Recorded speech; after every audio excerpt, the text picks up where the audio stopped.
March 3rd of 2025. 3 months have passed since Detective Go was last seen. I know he must be alive and I already have at least one suspect. What I don't have is money for Prince or other suspects. That's why I questioned them.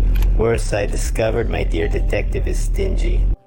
He put me as a guarantee on several debts, but then I have to solve other cases to pay some expenses. This brings us to Emilia Perez's movie. Detective, is it your fault for guaranteeing me? I don't even have properties. It's hard to believe, but Emilia Perez is a film that was initially highly praised. The film won several awards at the 2024 Cannes Film Festival and the 2025 Golden Globes. In fact, a few months ago it was believed to have a real chance of winning the Oscar for Best Picture, which fortunately did not happen. Recently, the film has been embroiled in controversies for its poor representation of Mexican culture and problems, but also because of the statements made by people involved in the film and other outsiders who also put their 2 cents in. Which makes us wonder who really killed the movie? Emilia Perez? This quote. How did a movie go?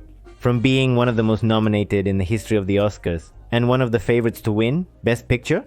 It ended up taking only 2 awards, losing both Best Picture and Best Foreign Picture.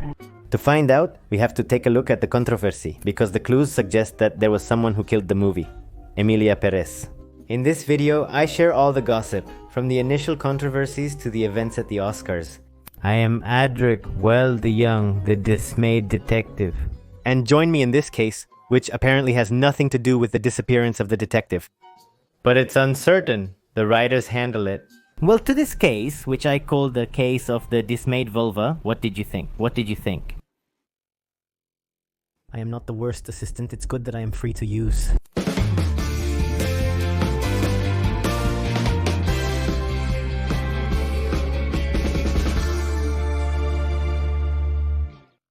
Emilia Perez is a movie directed by a Frenchman, starring a Spaniard and 2 Americans. About a Mexican drug trafficker who seeks to have a gender affirmation surgery in Thailand.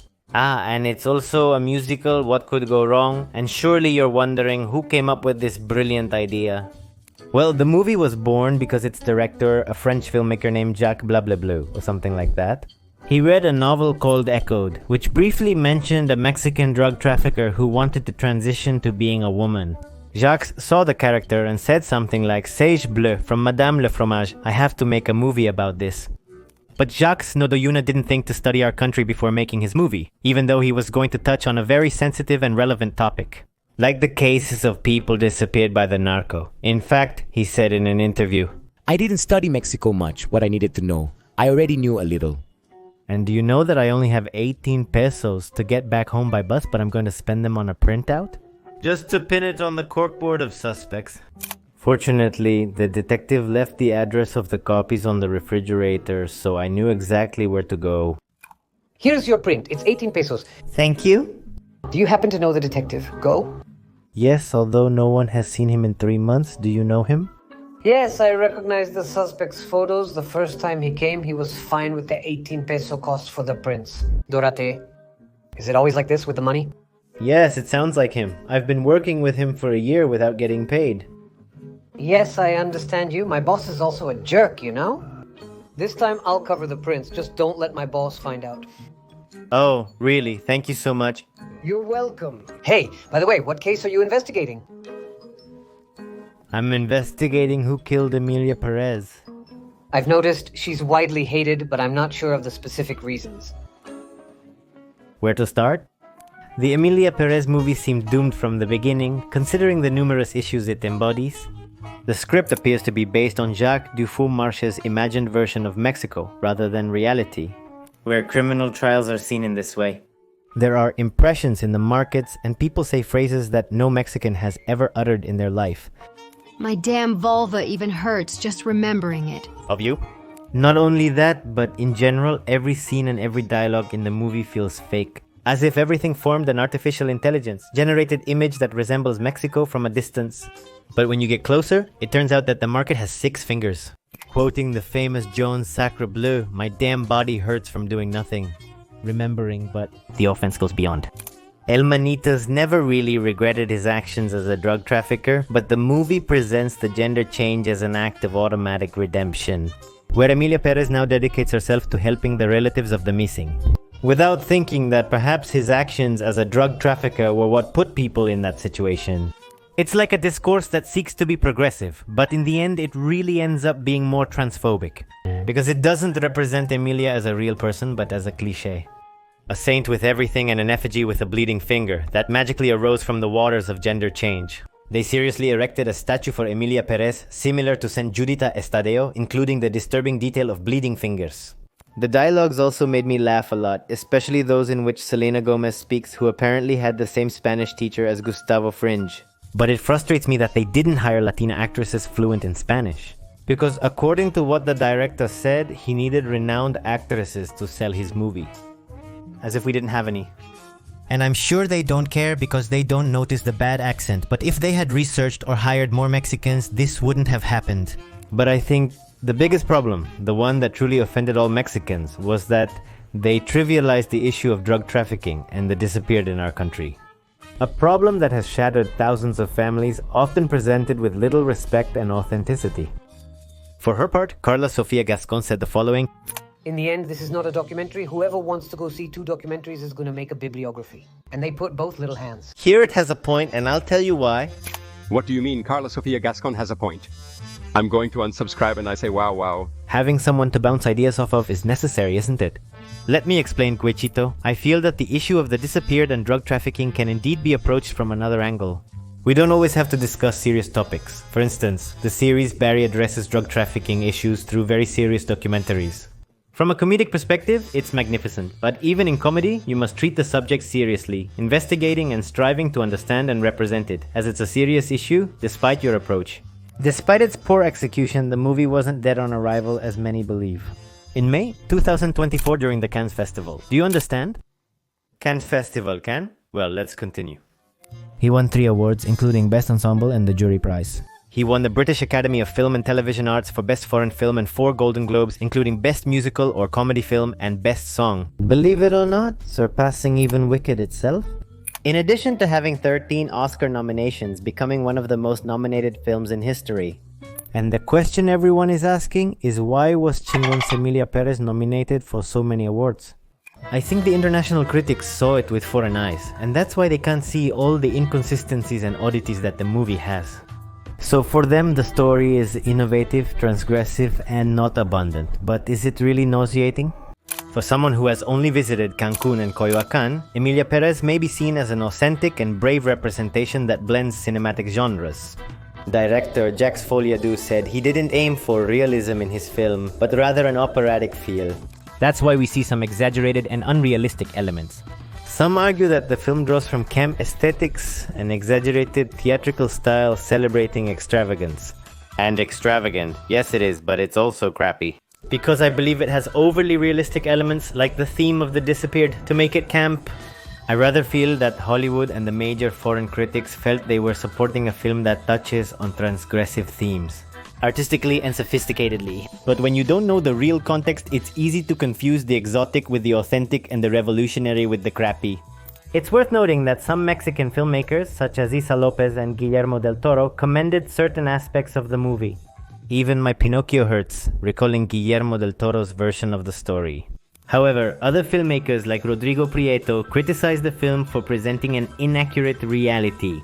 And in general, was Emilia Perez doing well in other countries? But it was one of these criticisms from a Mexican that made the whole country turn to see the problem with Emilia Perez.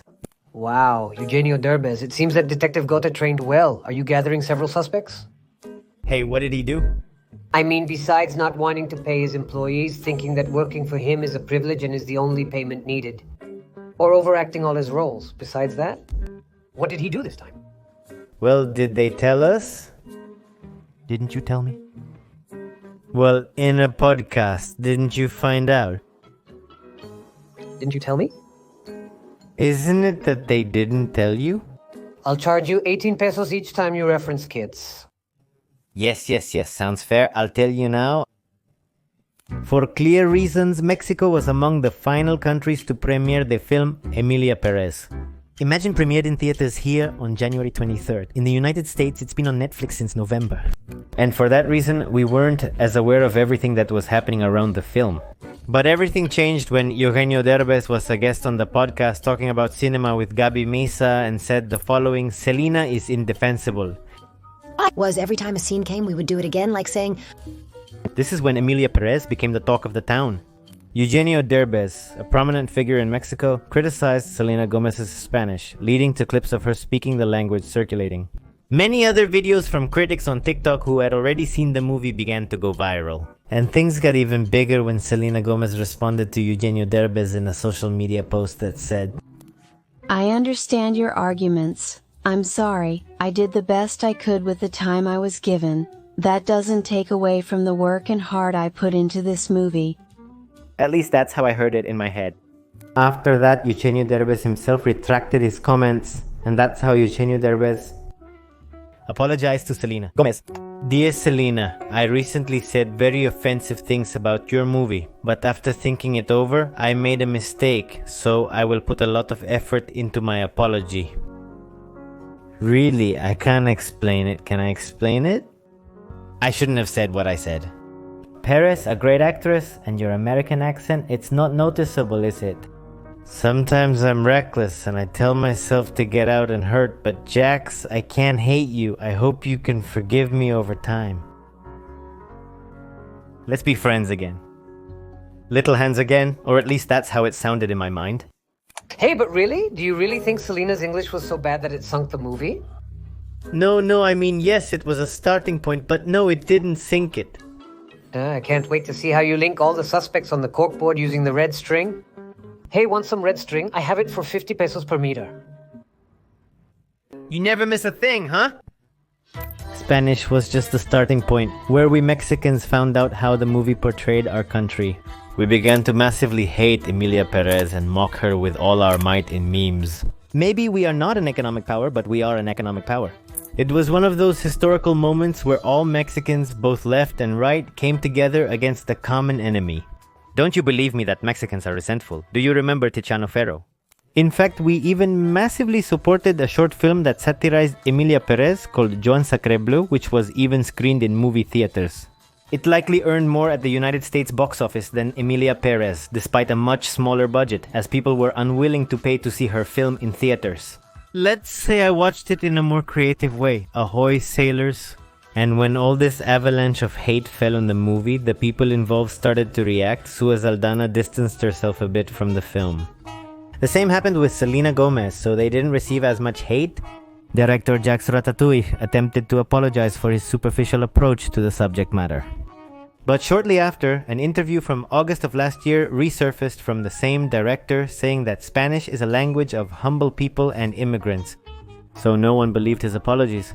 On the other hand, we have Carla Sofia Gascon, the star of the film, who, let's say, went into self-destruct mode. She spoke about hope and being better people in her Golden Globe speech. But then she started fighting on Twitter. I'm sorry, Elon, I know you're the president, but no one is going to call him X.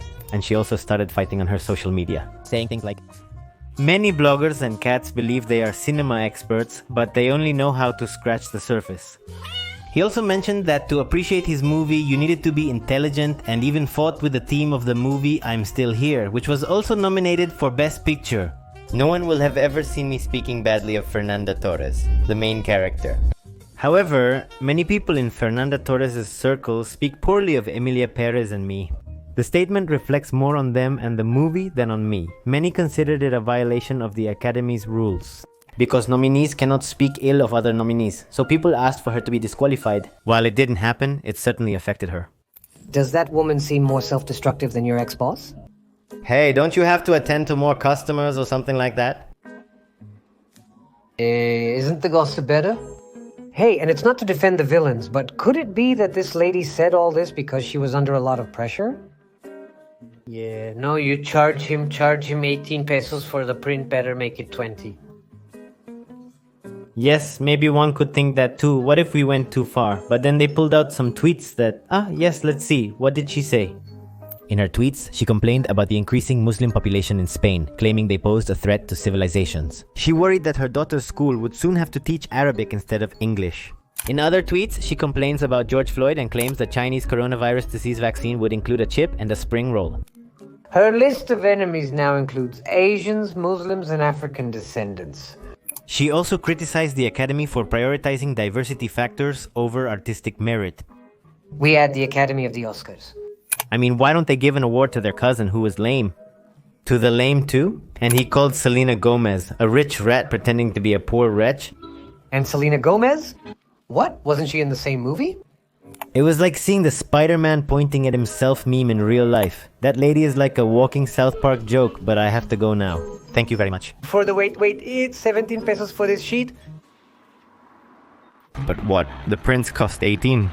Yes, but the marker ink is expensive.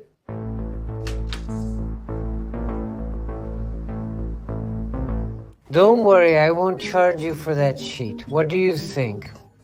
Let me know how it ends, okay? With a cool conclusion and all.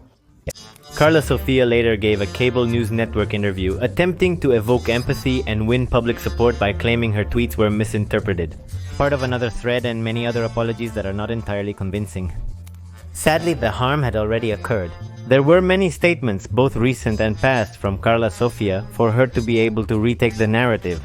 The worst part is that, according to some sources, they say she gave this interview without the permission of Netflix or the film's public relations team. So now her own team gave her The cold shoulder. Wait a minute, so Emilia Perez was so contentious that she fought with Emilia Perez. That's right, Juesito. Well, wow. It almost seems like she was thrown onto the train tracks. Zoe Saldana said she was sad about the whole situation, but the director Jax Linguini said the following. I find it very difficult to remember the work I did with Carla Sofia. The trust we shared was based on trust. And suddenly I tell them that this person has said things that are absolutely hateful and worthy of being hated. Of course, that relationship is affected. I haven't spoken to her and I don't want to. What she said is unforgivable. I am on a self-destructive path that I can't interfere with, and I don't understand why it continues. Netflix changed the posters promoting Emilia Perez for the Oscars, downplaying Carla Sofia's role. Variety reports this was an attempt to prevent her comments from overshadowing the movie. Apparently they applied a cannot be. She appeared on the cover. Carla Sofia chose to close her Twitter and said she would stop appearing at events related to the movie and making statements. However, she has a statement: instead I have decided for the movie, for Jax, for the cast. Let the work speak for itself, in the hope that my silence will allow the film to be appreciated for what it is, a beautiful ode to love and difference. And yes, her silence did calm the waters a little bit. So much so that shortly after it was reported that Netflix would indeed take it to the Oscars. Carla Sofia and her team attended the award ceremony amid the ongoing controversy surrounding the film during the voting period. So the film, despite being one of the most nominated in history, only ended up winning Best Song and Best Supporting Actress. But then, the big question is, who was it? Who killed the movie? Emilia Perez? The movie's birth was undeniably agonizing. This is because the director never bothered to seriously address the issue of missing people. He merely viewed Mexico as an exotic setting for his film, but who dealt the fatal blow to the movie? Eugenio Derbez was merely a pawn in a game far larger than himself. While he made the topic go viral initially, Mexicans would have eventually discovered the controversy, resulting in the same reaction. The same goes for Selena Gomez and her ex Aldaba Plus A. They were simply pawns in a bigger game. However, the behavior and statements of Carla Sofia Gascon were what ultimately sank the movie. It was her statements that echoed throughout all spheres of Hollywood. And it was her statements that caused a large part of the Academy to turn against her. Think about it like that. Had Hollywood loved the movie despite Mexican dislike, it could have won Best Picture as some predicted. This would have cemented Emilia Perez's movie as one of the Best Picture winners, like it or not. Luckily, Emilia Perez's case proceeded further, as it tells us that representation in cinema is important and makes us ask why we get so offended when a movie portrays us incorrectly, but we rarely stop to reflect on how we represent other cultures. Jack Sawyer couldn't make a good movie about Mexico as he doesn't know the country. His film struggled from the start. But Carla Sofia delivered the final blow, the coup de grace, the vulva. She shot at the vulva, the blessed vulva, the la vulva sunk it. Ah, look at everything that happened. Simply because Jax doesn't know Mexico. He doesn't know it, he knows it, he knows it. Do you happen to know Detective Go? Yes, I recognize the photos of the suspects. It seems that Detective Go trained you well. Oh, I can't wait to see how you connect all the suspects there on the corkboard with the red string. I remember the first time he came, and when he found out that Prince cost 18 pesos, he was fine. Dorate?